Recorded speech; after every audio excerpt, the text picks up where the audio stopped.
Hello everyone, তোমরা সবাই কেমন আছো? তো দেখো, সেদিনকে মাম্মামকে রেখে নার্সারিতে গিয়েছিলাম। তো এদিকে মাম্মামকে ঘুম পাড়িয়ে দিয়েছিলাম, আর ওদিকে নার্সারি থেকে কী কী গাছ এনেছিলাম চলো তোমাদেরকে দেখাবো।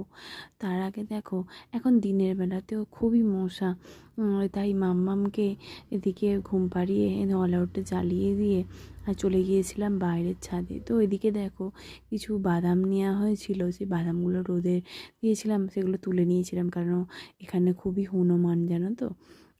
হনুমানে সব নষ্ট করে দেবে, খেয়ে নেবে। তো সেই জন্য তুলে নিয়ে চলে এসেছিলাম। তাও কিছু জামা কাপড় ছাদে ছিল, রোদ চলে গেছে, তো সেই জন্য জামা কাপড়গুলো তুলে নিতে এলাম আর তোমাদের সঙ্গে শেয়ার করব কী কী গাছ সেদিনকে নিয়েছিলাম। তো দেখো, আরও কিছু গাছ এখনও আনা হয়নি, তো সেগুলো বাবার বাড়িতেই আছে। তো এদিকে দেখো, চন্দ্রমল্লিকা নিয়েছিলাম, এই কালারটা খুব ভালো লেগেছিলো, এই কালারটা নিয়েছিলাম। আর এদিকে দেখো, এই একটা এতে আমি কেটে বসিয়েছিলাম।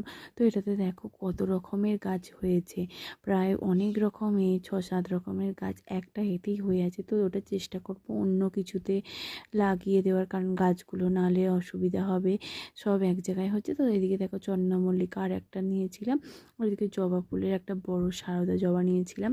তো আরও কিছু জিনিস আছে, তো সেগুলো এখন আনতে পারিনি একসঙ্গে, তো অবশ্যই নিয়ে আসবো। তো তারপরে কি জামা কাপড়গুলো তুলে গুছিয়ে গাছিয়ে নিয়েছিলাম, তারপর মাম্মামের সাথে একটু চলে গিয়েছিলাম শুতে। তো টাটা, কেমন লাগলো জানিও।